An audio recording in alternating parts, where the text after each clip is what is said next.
So how did you meet Grandpa? Kenneth, how did you meet? Oh, I met in high school at Centralia, Missouri, when he was a junior. I was a junior and he was a senior. Ooh. Yeah, he was 1 year ahead of me. Although I was always 1 year behind because I started in the second grade. I never even went to first grade. Okay, you were just that smart? No, my mother held me back so my brother and I could ride the same school bus down in Arkansas. So you did that back then. Yeah. So that's what we did. What age did you start working like in the cotton fields in Arkansas? Dear girl, that was when you was about 3 or 4 years old. 3 or 4. Mm-hmm. And what did you do like at that age? Like did you just pick it at that? Yeah, you picked cotton. Yeah. You picked cotton, and then later on, a lot of them had what they call bowl cotton, which they pull the whole thing off. Oh, okay. But that was years later when they had the automatic machines.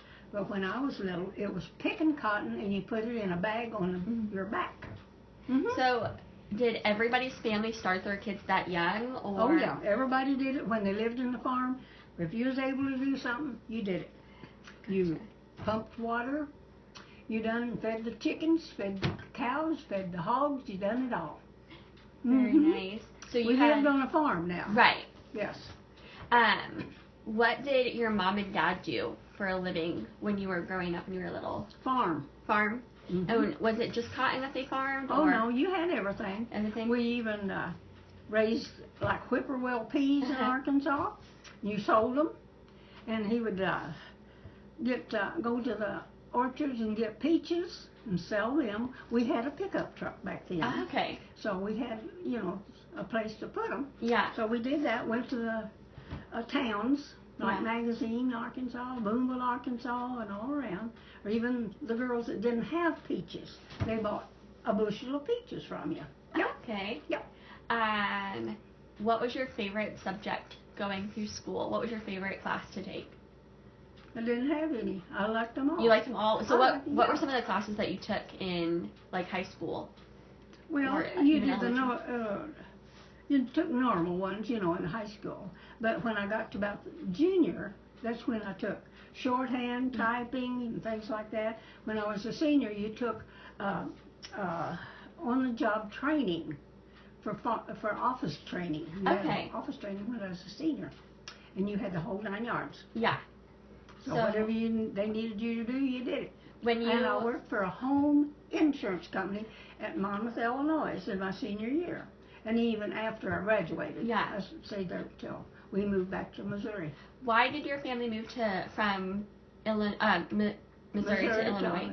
My dad worked for Sinclair Pipeline Company. Okay. And we lived at Centralia, Missouri. And he was a telegraph operator, but he also worked for railroads. When he was in college, that's what he studied to do. And that's what he done on the pipelines. They don't do that anymore. They don't even know what you're talking about. It's obsolete. Yeah. And Grandpa, you guys were engaged when you were in Illinois, and he was in Missouri? No. We had all moved to Monmouth, Illinois. That's the reason we was in Monmouth, Illinois. My dad worked up there, for the pipeline company over there. So we moved the whole family up there. So my brother and I was still there. Yeah. At Monmouth. When did Grandpa propose to you, and how did he ask you to marry him? Let's see now. He gave me my engagement ring July the 4th, 1949. He gave me my engagement ring Christmas Day. And then on Easter Sunday, 1950, we was married. Easter Sunday. And then you used your same dress for Easter and graduation and your wedding dress? Yep. That's what you did. My graduation dress and my wedding dress was the same one. Yeah. Yep, that's what you did back then. It was a new dress. Yeah. What job did you have after you got married? I still worked for the insurance company in Illinois. Yeah, I worked there for about 2.5 years before we moved back to Missouri. Yeah. Yeah. So Kenneth moved to Illinois to be with you? Yeah. And he worked. Yeah. He worked for a pottery company up there at first, and then he started working for Sinclair Foods. It was Shell filling station. And then he ended up as assistant manager for a garage. When did he join the military? When did Grandpa? He was called into the military, let's see, in 1955. Was he drafted? Let's see, no, wait a minute. Yes. He was drafted? No, in December 54 was when he was called to the service. Okay. And he was in the Korean War. Gotcha. Yep. Where all did he serve? Did he ever go to Korea? No. We never left the States. And he was in Nike Missile was what he was trained for. Wow. That's why he learned to do telephones and the whole 9 yards. Yeah. But he had his first place was Camp Chaffee, Arkansas. Okay. Fort Smith. And was transferred then to Pittsburgh, Pennsylvania, outside of New Kensington. And that's where we stationed, in a Nike Missile station out there. We was guarding the steel mills. See, that was Korean War. The last of it. Yeah. But see, that was protecting all the military stuff come through. That's where we was until we come back to Missouri. Wow. And were you pregnant during any of that time? Did you have any kids during it? Larry Dale was born in Shawnee, Oklahoma, but I went to be with my mom and dad for his birth, and he was in Camp Chaffee, Arkansas at the time. And then I went at the El Paso then for his second training. Second 8 weeks where it's called. And that's where his training was. That's where he was at in El Paso before we went to Pittsburgh. He was even trained out in White Sands Proving Ground out there, and they shot off missiles and things from training. Because he was in Nike Missile. He was in radar. Yeah. That was his station. Did any of your brothers go overseas? So like none of the family went overseas during any of the wars? Nope. Well, now I better take that back. My youngest brother, Charlie Ray, the one that passed away, now he was in the service that same time we were. He was stationed in the Panama Canal. Okay, so he was. But that's where he was in the Panama Canal, and that's when you said overseas. So Yeah. That's not right. Right. But see, they was guarding the Panama Canal back then. Yeah. Where were you when Pearl Harbor happened? We was picking cotton out in Elk City, Oklahoma, December the 7th, 1941. And do you remember what that was like? Well, everybody was shocked to death when they heard it on the news, so they passed it on around. And then that's the reason we went back. Yeah. But see, I was just... You were little. See that in 41, I was about 10 years old. Yeah. We was out there picking cotton. See, that's where we made money. Yeah. My folks was out there, see. Yeah. Did you... Because even though you were really young, did you know about World War II? Did you feel like you knew any information about what was going on? Well, you heard things. Yeah. Yeah, and I had a cousin that went to the service, too. Okay. And William, my brother, was the only one that was called in, but he was at 4F. In other words, he's a reject. Okay. And then Junior, he would not go in. They wouldn't take him because he refused to fire and kill anyone. Yeah. That was my oldest brother. Yeah. And he would not go. So he was a reject, you know. And was that allowed? You could say that you don't want to hurt anyone? Yeah, they did then. I don't know what they do now, but they did then. I know in like Vietnam, they still took you. Like I think in the Vietnam War. No, it was still World War II. Right. But I think later on they. Oh no, that was the end of it. Okay. What else? When did you,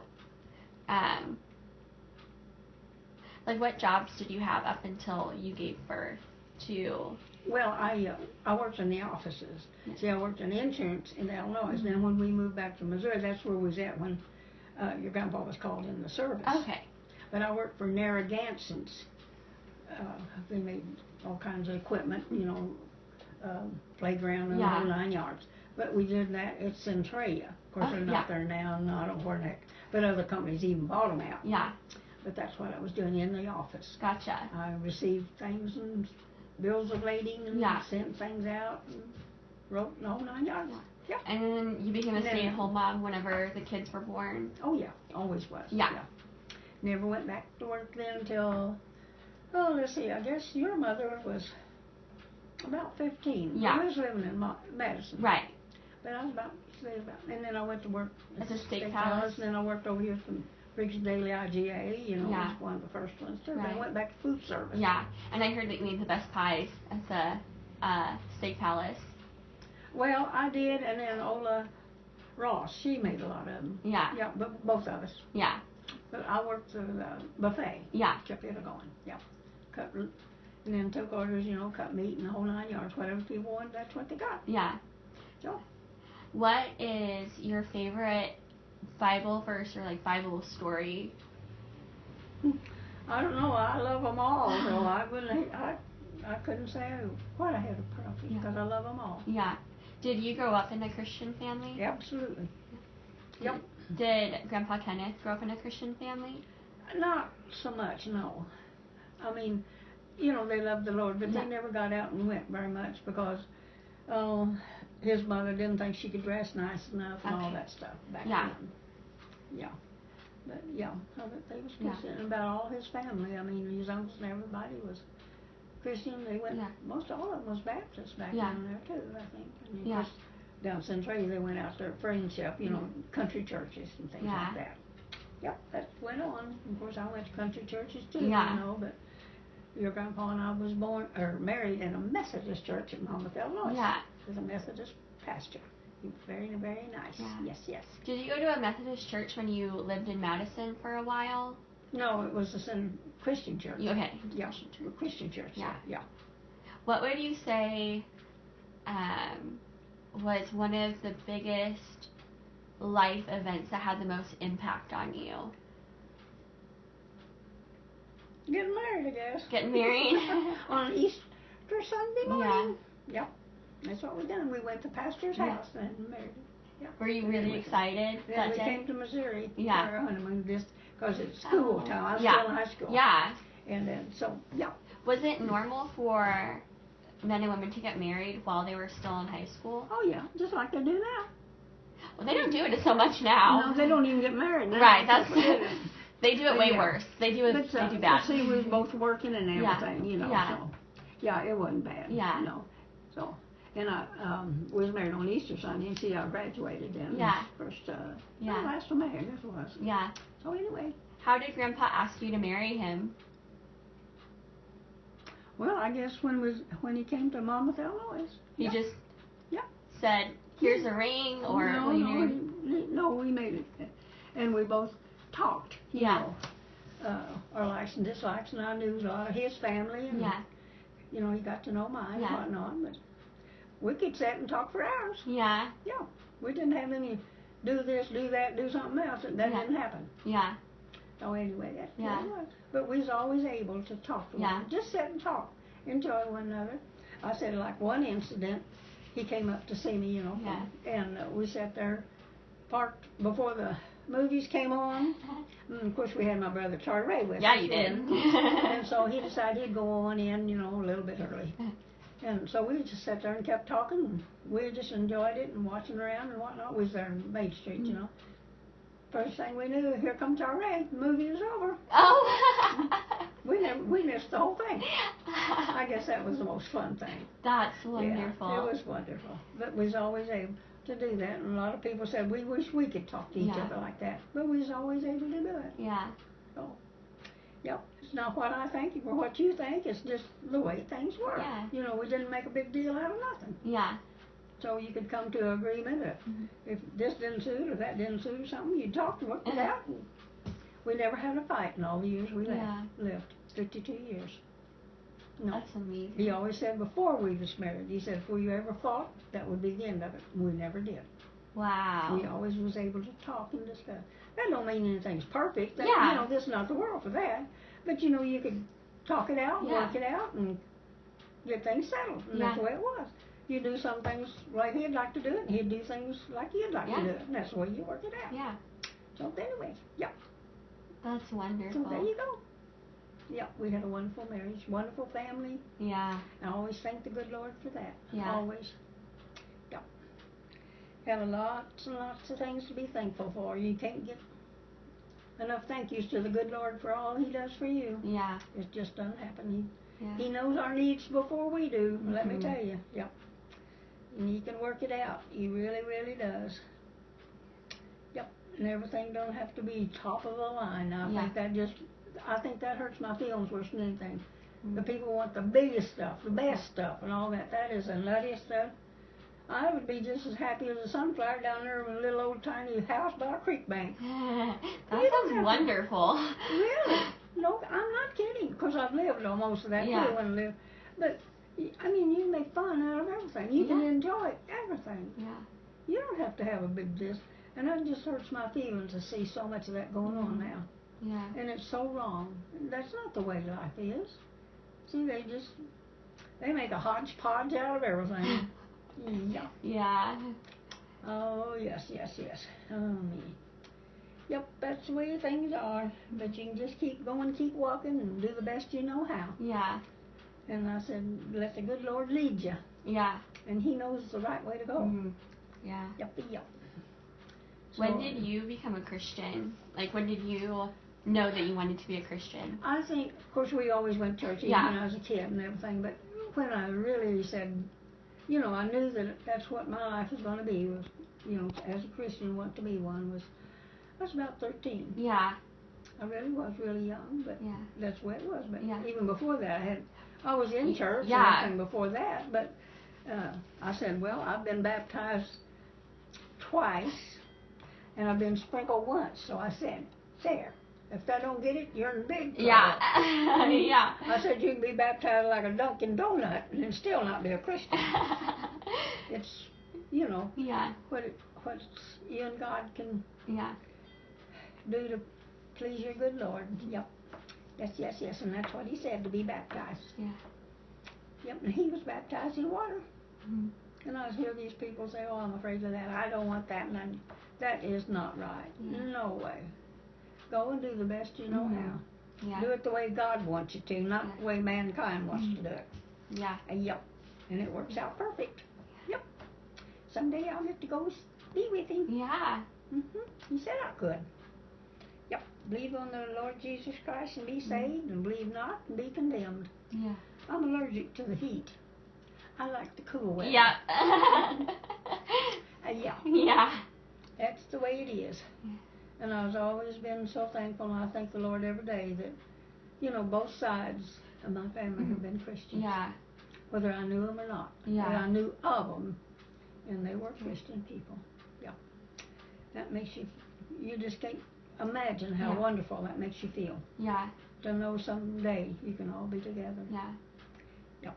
So Nellie and Ben, they were Christians as well? Oh, yes. Way back when. Yeah. And they took us kids to church, and these little teeny kids, all of us. Yeah. No matter, when we was born. But they was going to church all their lives. I read some of the letters between them last night, and they were funny people. Oh, yeah. They were hilarious. They had a great sense of humor. My dad was a very outgoing person. Yeah.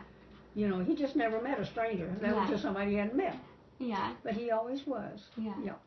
And of course, he always worked a lot in the public, and he loved the public. Yeah.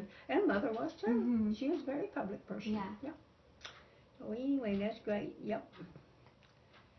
I never did hear them. I don't think I ever heard any of them say that they didn't like this or they didn't like that. I mean, a person or something. Right. And they knew it wasn't right what they done, but that's not what they said. Yeah.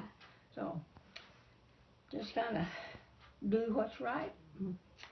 The good Lord to be happy with it, go for it. In other words, ask yourself, what would Jesus do? And that's a good way to ask them questions, too, let me tell you. They used to have those placards out in the road like that, and that's the way it is. Yeah. It is. But then, of course, people now, you don't want to talk about God. You don't want to talk about the Bible. Yeah. And, good old Satan, he's happy with that attitude. Yep. He's working overtime because he knows his side of the world is going downhill, too, and he's going to be in the middle of it, right down there. Yeah. Yep. No. That's the way it is. You bet your life. Yep. It's what God says, not what man says. Yeah. And that's what's being abused right now. Even the churches are not preaching the truth out of the Bible. Yeah. No. They want to do it their way, not God's way. Well, things have changed. No, things have not changed. Yeah. God has had Satan on the ball since Adam and Eve. Yeah. Yep. And they didn't believe the truth either, did they? Nope. Nope. But that's what's been going on this time, and that's what our Bible tells us. Yeah. We've got to do what God wants, not what we want. Yeah. And things really straighten out when we do it that way. It sure does. In other words, ask God to lead you in the way He would want you to go. And He has all the answers, believe me. He sure does. Yeah. Yep. What was your favorite thing about being a mom? I've always loved the idea, even when, we was married and everything. And the one thing I did tell, I was telling your grandpa, when we was married, I said, I told him, if we could only have one child, I didn't want any. I want more than one. Yeah. And Ken and I always thought having 2 girls and 2 boys was absolutely perfect. Yes. Because I knew so many, growing up. One man or one lady, they didn't have a brother or sister to play with or nothing. And they would say, I wished I had a brother or sister to play with, somebody, family. And I thought of that so many years, all those years, because I did have. Of course, I didn't have my 2 older brothers because they was always away from home. Yeah. But Charlie Ray and I, we was together growing up, and then, of course, I had friends everywhere, too. Yeah. And I always thought those others were so lonesome, just by themselves. They wish they had someone, call a brother or sister. And that's the reason I always said, if I just have one, I'd rather not have any. Yeah. And the good Lord gave me 2 of each. Yeah. And I always thought that was perfect. Yeah. And it was. Did you ever struggle having kids? Like, did you ever have, like, miscarriages or things like that? Yeah, I had 2. Yeah, 2. That's the reason there's a difference. Okay. And so that makes a little difference. Yeah. But anyway, it wasn't bad. It's when we was in the army and traveling. Yeah. And the doctor said so many of the girls did the same thing. Yeah. But it wasn't major or nothing like that. Right. So anyway, so that was the way it was. But God gave you the perfect 4. Yes. Great kid. See, he knows all the answers. He does. He does. Yep, and we loved them. Everyone was wanted and loved when they come in. I want them all to know that they was born in love. Yeah. And they were loved coming. Yes. So you can't have it better than that. I've thought of that so many times. I pray the Lord, thank Him every day now. Yeah. I still do. And you have pretty fabulous grandkids out of the deal. Yes, absolutely. And they marry really great. Yep. See? Extra people too. Yep. We even claim them, don't we? Yep. Yeah. Yep. Yes. Grandma, thank you so much for I'm happy to do it, honey, yes. It's so good. Yeah. But no, I've been so blessed, on both sides, and I've thought of this, good Lord. Both sides of the family, on the Kilbourn side and on the pool side. See, I was a pool. Yeah. And, we was in the whole thing, but they was good people, both sides. And I just thank the Lord every day, knowing that they were. Yeah. Yep, sure do. I said they might have been Indians down there on the Indian Trail, the whole 9 yards. But all of them were good, great people. Yeah. And, I've thought so often, even like the evangelists and things goes, and missionaries goes overseas to strange countries and things like that. And I remember one lady especially, I thought of this so many years. She was over in Korea. And she was talking to a lady, and she said, I didn't know the name of Jesus until the missionary came and was talking and everything. She said, that's him. I didn't know his name, but that's Jesus. And she knew him. Yeah. And, I've heard other missionaries, going to, like, islands and things like that, strange places. Yeah. And they would say, you thought I had something to give to them, but they had something to give me because they were so kind to one another. They done things so wonderfully good for each other and in their lives and everything. But he said they had a lot to show me. And I thought of that so often. Sometimes, even though there's not a verbal communication, there is a communication. God knows us. Yeah. He does. Yeah.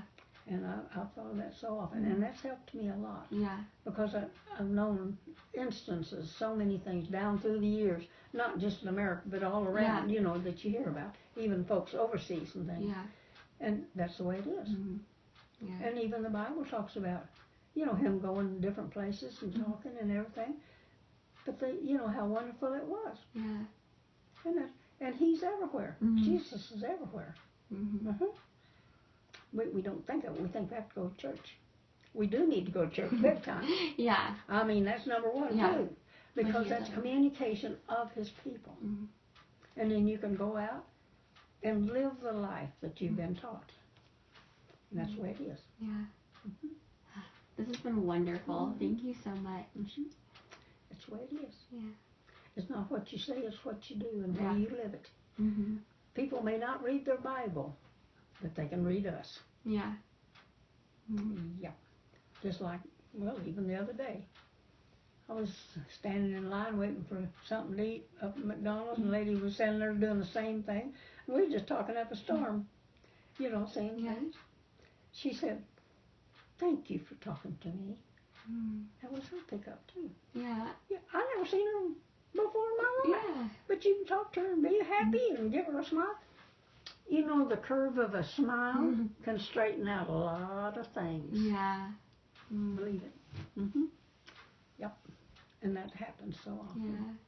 Yeah. And I think about so many people's lives now, how ruined and tragic they are because they never had anybody to share the little things with them. And that's what's important. The little things can get so big. Yeah. That's the way it is. You just smile at people, say a nice thing, and you'd be surprised how far that goes. Yeah. I've had a lady come, you know, of course I worked the deli up there before I left the Walmart. Lady came to me after I left there. I didn't know, I had never seen her before in my life. She said, you know, she said, my husband said he had never got his meat cut like he liked it since you left. Oh. You know, that made me feel wonderful. Yeah. Because I tried so hard to fix it like they wanted it, not the way the Walmart wanted it. Right.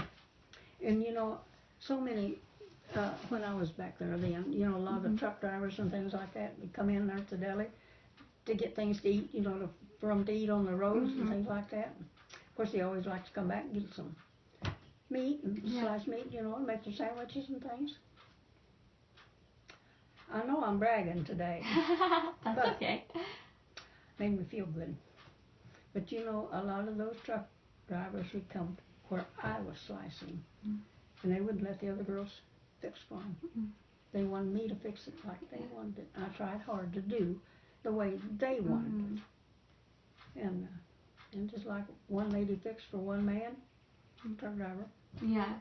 And I know her, but I mean, she didn't last very long either. Yeah. But anyway, he came to me and he said, I got some meat the other day in here, and said, she sliced it for me, and it wasn't the way I wanted it. It wasn't even the meat that he wanted. She fixed the whole thing wrong.